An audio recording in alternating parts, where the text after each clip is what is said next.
ಕೇರಳ ಸಿಎಂಗೆ DCM DK Shivakumar ಇವತ್ತು ಕೂಡ ಖಡಕ್ ತಿರುಗೇಟನ್ನ ಕೊಟ್ಟಿದ್ದಾರೆ.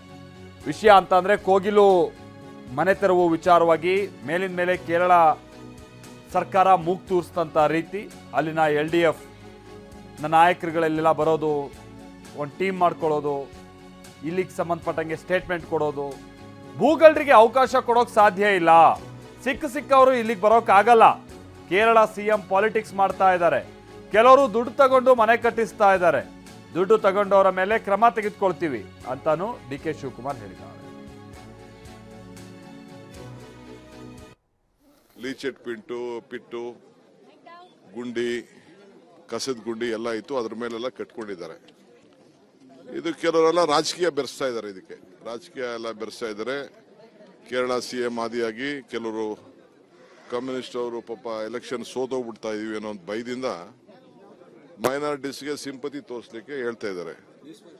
ನೋಡಿ, ಇಲ್ಲಿ ಮೈನಾರಿಟೀಸ್ ಬಂದ ತಕ್ಷಣ ನನಗೆ ಜೈಕಾರ ಹೇಳ್ತಾ ಇದ್ದಾರೆ. ಅವರೆಲ್ಲ ನಾವೇನಾದ್ರು ತಪ್ಪು ಮಾಡಿದ್ರೆ ಅವರು ನಾವು ಸಹಾಯ ಮಾಡೋದಿಲ್ಲ ಅನ್ನೋದು ಅವ್ರಿಗೆ ಭರವಸೆ ಇದ್ದಿದ್ರೆ ಅವ್ರು ಧಿಕ್ಕಾರ ಕರಿಬೇಕಾಯ್ತು.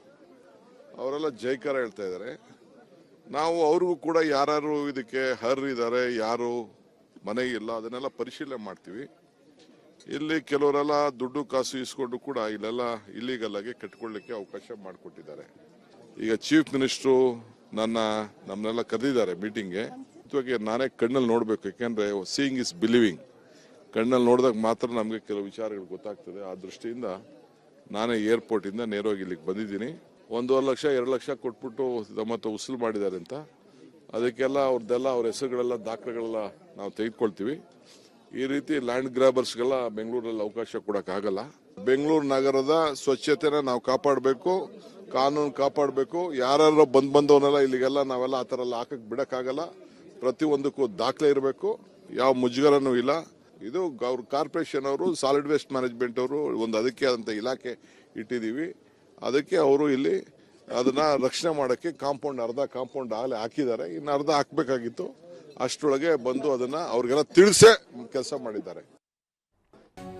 ಹೀಗೆ ಇಲ್ಲಿ ಯಾರ್ಯಾರು ಬಂದವರಿಗೆಲ್ಲ ಇಲ್ಲೆಲ್ಲ ಹಿಂಗೆಲ್ಲ ಒತ್ತುವರಿ ಮಾಡ್ಕೊಳಕ್ ಆಗಲ್ಲ ಅಂತ ಹೇಳ್ಕೊಂಡು ಡಿಕೆ ಶಿವಕುಮಾರ್ ಅವ್ರು ಹೇಳ್ತಾ ಇದ್ರೆ, ಮತ್ತೊಂದ್ ಕಡೆ ಈ ಒತ್ತುವರಿ ತೆರವು ವಿಚಾರವನ್ನ ಸರ್ಕಾರ ಬಹಳ ಗಂಭೀರವಾಗಿ ಪರಿಗಣಿಸಿದೆ. ಕೆಲವೇ ಕ್ಷಣಗಳಲ್ಲಿ ಸಿದ್ದರಾಮಯ್ಯ ನೇತೃತ್ವದಲ್ಲಿ ಒಂದು ಸಭೆ ಕರೆಯಲಾಗಿದೆ. ಸಿಎಂ ಕಾವೇರಿ ನಿವಾಸದಲ್ಲಿ ನಡೆಯಲಿರುವಂತಹ ಮೀಟಿಂಗ್. KC ವೇಣುಗೋಪಾಲ್ ಬೇರೆ ಸಲಹೆಯನ್ನ ಕೊಟ್ಟಿದ್ದಾರೆ. ಹೀಗಾಗಿ ಅದನಿಗೆ ಪಾಲಿಸಬೇಕಾದಂಥ ಅನಿವಾರ್ಯತೆಯಲ್ಲಿ ಸರ್ಕಾರ ಕೂಡ ಇದ್ದಂಗಿದೆ. ಬಟ್ ಅವರು ನಮಗೆ ಸಲಹೆ ಕೊಡ್ಬೋದು, ಅದರಲ್ಲಿ ಏನು ತಪ್ಪು ಅಂತ ಕಾಂಗ್ರೆಸ್ ಹೇಳ್ತಾ ಇದ್ರೆ, ಸರ್ಕಾರದ ನಿರ್ಧಾರಗಳಲ್ಲಿ ಯಾಕೆ ಹಸ್ತಕ್ಷೇಪ ಅಂತ BJP ಹೇಳ್ತಾ ಇದೆ. ನಾನು ಮೊದಲು ಹೇಳಿದಾಗೆ ಇದು ಧರ್ಮದ ವಿಚಾರ ಕೂಡ ಇದು ತಿರುವನ್ನ ಪಡೆದುಕೊಳ್ತಾ ಇದೆ. ಯಾಕಂತಂದ್ರೆ ಅಲ್ಲಿ ಒತ್ತುವರಿ ಮಾಡ್ಕೊಂಡಿದ್ದಂಥ ಬಹುತೇಕರ ಪೈಕಿ ಅಲ್ಲಿ ಮುಸ್ಲಿಮರೇ ಹೆಚ್ಚಿರುವಂಥ ಕಾರಣಕ್ಕಾಗಿ ಕೇರಳ ಸರ್ಕಾರ ಹೀಗೆ ಅಲ್ಪಸಂಖ್ಯಾತರ ತುಷ್ಟೀಕರಣಕ್ಕಾಗಿ ಈ ಥರ ಮಾಡ್ತಾ ಇದ್ದಾರೆ ಅಂತ ಹೇಳ್ಕೊಂಡು ಖುದ್ದು DCM ಕೂಡ ಅದೇ ವಿಚಾರವನ್ನು ಹೇಳಿದ್ರು. BJP ಕೂಡ ಅದನ್ನೇ ಹೇಳ್ತಾ ಇದೆ ನಿನ್ನೆ ಆರೋಪ ಮಾಡ್ತಾ ಇರುವಂಥ ಸಂದರ್ಭದಲ್ಲಿ. ಹೀಗಾಗಿ ಸರ್ಕಾರ ತೆಗೆದುಕೊಳ್ಳುವಂಥ ನಿರ್ಧಾರ ಭಾಳ ಅಳೆದು ತೂಗಿ ತೆಗೆದುಕೊಳ್ಬೇಕಾಗುತ್ತೆ. ಯಾಕಂತಂದರೆ ಅಗೈನ್ ಈ ಹಿಂದೆನೂ ಕೂಡ ಭಾಳ ಒತ್ತುವರಿ ತೆರವು ಮಾಡಿದ್ದೀರಾ, ಅವ್ರುಗಳಿಗೆ ಏನು ಸವಲತ್ತು ಕೊಟ್ಟಿದ್ರಿ ಹಾಗಾದರೆ ಅಂತ ಹೇಳಿ ಪ್ರಶ್ನೆ ಮಾಡೋಕ್ಕೂ ಕೂಡ ಕಾರಣ ಆಗುತ್ತೆ. ಹಾಗಾಗಿ ಇಲ್ಲಿ ಸವಲತ್ತು ಕೊಡಬೇಕು, ಯಾವ ರೀತಿ ಅಂತ ಸವಲತ್ತು ಕೊಡಬೇಕು, ನಿಜಕ್ಕೂ ಅರ್ಹರು ಯಾರು ಅದರಲ್ಲಿ, ಇದೆಲ್ಲವನ್ನ ಈಗ ಸರ್ಕಾರ ಪರಿಶೀಲಿಸಬೇಕಿದೆ.